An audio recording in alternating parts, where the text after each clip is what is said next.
اور ایک صاحب نے بڑے خوبصورت تبصرہ کیا ہے کہ ابنائے ہرمز تو پولیس رات بن گیا ہے، اور ایک حافظ جی جو ہے پولیس رات سے 10 لوگوں کو گزار سکے گا. ہمارے حافظ جی نے 10 جہاز گزروا دیے ہیں. یہ قوم کے ساتھ مذاق کیا جا رہا ہے. سنجیدہ چہروں کے ساتھ قوم کے ساتھ کھلواڑ کرنا، اس کی اجازت نہیں دی جا سکتی. جمعیت علماء اسلام کی مرکزی مجلس شورا نے اسرائیل کے خلاف فلسطینیوں کی جدوجہد آزادی کی حمایت کا اعادہ کیا ہے اور اس موقف کو دہرایا ہے کہ اسرائیل ایک قابض ریاست ہے. حالات ایسے بن رہے ہیں کہ اب امریکہ کی پشت پناہی کے باوجود بھی اسرائیل کے لیے اپنا وجود برقرار رکھنا مشکل ہو جائے گا، کیونکہ دنیا نے دیکھ لیا ہے کہ فلسطین سے جو جنگ ایران تک آ پھیلی ہے، یہ کس کا فیصلہ ہے؟ یہی وجہ ہے کہ ٹرمپ تنہا ہے اور یورپ بھی اس کا ساتھ نہیں دے رہا. پہلی مرتبہ یورپ ایک جنگ سے لا تعلق رہا ہے کہ جس کی قیادت امریکہ کر رہا ہے. امریکہ میں پوری امریکی عوام اس وقت ٹرمپ کے خلاف علم بغاوت بلند کر چکے ہیں. جو شخص ملک کے اندر بھی تنہا ہو، پورے یورپ میں تنہا ہو، پوری دنیا میں تنہا ہو، وہاں پاکستان کے حکمران آج بھی ٹرمپ کی خوشامد اور اس کی رضامندی کے لیے ہر اقدام کرنے پہ تیار ہو جاتے ہیں. کون سی آزادی ہے یہ؟ کون سی خود مختاری ہے؟ ہمارے حکمران اپنی خود اعتمادی کھو بیٹھے ہیں اور ایک غلامانہ ذہن کے ساتھ حکومت کر رہے ہیں. عوام کی جھوٹی نمائندگی کو لے کر سول حکمران، اسٹیبلشمنٹ کے پیروکار اور اسٹیبلشمنٹ وہ عالمی اسٹیبلشمنٹ کے پیروکار. یہ وقت ہے کچھ مضبوط فیصلہ کرنے کا.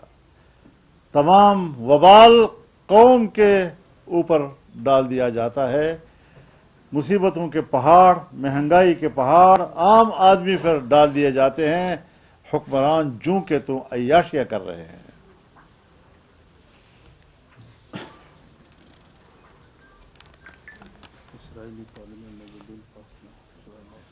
آج اسرائیل اس حد تک جری ہو رہا ہے کہ وہ ایک نئے قانون کے ذریعے سے فلسطینیوں کو پھانسیوں تک لے جائیں گے. تمام قیدیوں کو پھانسیوں تک لے جانے کے لیے ایک قانون بنا دیا گیا ہے. یہ قانون جنیوا انسانی حقوق کنونشن سے متصادم ہے. یہ قانون اقوام متحدہ کے انسانی حقوق کے چارٹر سے متصادم ہے. اقوام متحدہ ہو یا جنیوا انسانی حقوق کنونشن اس کا فوری طور پر نوٹس لے، اسے انسانی حقوق کے منافی قرار دے اور قیدیوں کے حوالے سے جو عالمی قانون ہے اس میں کسی قسم کی کوئی تبدیلی، جبر کی اجازت نہیں ہونی چاہیے.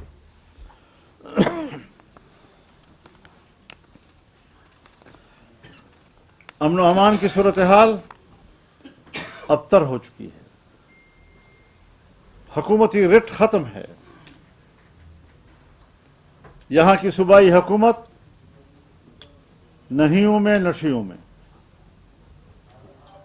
آپریشن کے خلاف بھی اور فوج کے ساتھ شانہ بشانہ بھی.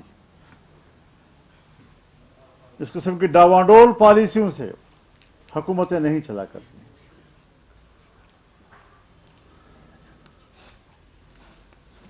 عوام کو ایک پرسکون حکومت چاہیے، ایک ایسی حکومت جو عوام کو بھی سکون دے سکے.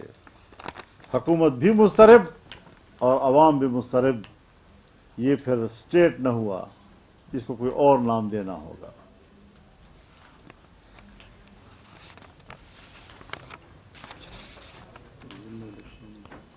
چھبیسویں آئینی ترمیم کے دوران ہم نے کچھ ترامیم دی تھی جو تسلیم کر لی گئی تھی، لیکن اس پر عمل درآمد نہیں ہو رہا. 1 جنوری 2028 سے پاکستان کے اندر دستور کے مطابق اب سود بند ہوگا، لیکن 2026 شروع ہے، 1 سال بیچ میں رہ گیا ہے، اور اس وقت تک سود کے خاتمے کے لیے کوئی اقدامات ہمیں بینکوں میں یا محکموں میں نظر نہیں آ رہے ہیں. کیا چاہتی ہے حکومت؟ یہ تو ایک ڈنگ ٹپاؤ سیاست والی بات ہوئی کہ جب مجبوری ہے تو ہر بات مان لی، جب اس مجبوری سے نکل گئے تو پھر اپنی وہی خو، وہی عادت، وہی روش. اس طرح تو عوام نہیں چلیں گے آپ کے ساتھ. جمعیت علماء اسلام اسلامی قوانین کا دفاع کرے گی. اس وقت بھی جو آئین میں ترمیم کی گئی تھی کہ اسلامی نظریاتی کونسل کی سفارشات ڈبیٹ کے لیے ایوان میں لائی جائیں گی، ایک بھی ابھی تک کوئی سفارش وہ بحث کے لیے ایوان میں پیش نہیں کی گئی. اس سے حکمرانوں کی بدنیتی کا اندازہ لگایا جا سکتا ہے. بدنیتی سے حکومتیں نہیں چلا کرتی، جھوٹی نمائندگی کے ساتھ حکومتیں نہیں چلا کرتی. ہم عوام میں ہیں اور ہم ملک کی نزاکتوں کو سامنے رکھتے ہوئے بہت سی چیزوں پر ابھی آخری اقدام سے پہلو تہی کر رہے ہیں، ورنہ یہ ایک دن کی مار ہے. عوام میں ناراضگی ہے، حکومت سے بھی ناراض، ریاستی اداروں سے بھی ناراض. ان کے آپریشنز بھی نہ عوام کو امن مہیا کر رہے ہیں اور نہ اس کی طرف کوئی پیش رفت، بلکہ مرض بڑھتا گیا جوں جوں دوا کا والی بات ہے.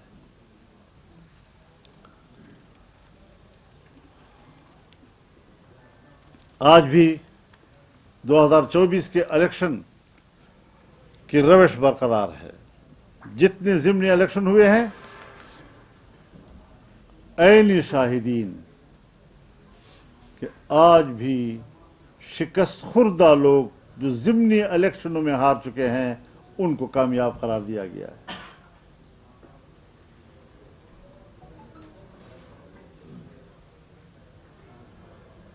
پانچ 5000 ووٹ لینے والا ہارا ہوا ہے اور 500 ووٹ لینے والا جیتا ہوا ہے. شرم آنی چاہیے اس انتخابی نظام کو، اس الیکشن کمیشن کو اور ان قوتوں کو جو اس قسم کے نتائج کے لیے اپنی ریاستی قوت کو استعمال کرتے ہیں. کیا تبدیلی آئی ہے تمہارے اندر؟ اگر آپ ہمیں مجبور کرتے ہیں کہ ہم خوشامد کر کے سیاست کریں گے تو یہ جمعیت علماء اسلام کی روش نہیں ہے، یہ جمعیت علماء اسلام کی تربیت نہیں ہے. ہم نے سر اٹھا کر چلنا سیکھا ہے اور اپنے اکابرین سے سیکھا ہے، اور وہی روش چلے گی. کہاں تک جانا چاہتے ہو یہ آپ بتائیں، ہم آخری حد تک جانے کے لیے تیار ہیں.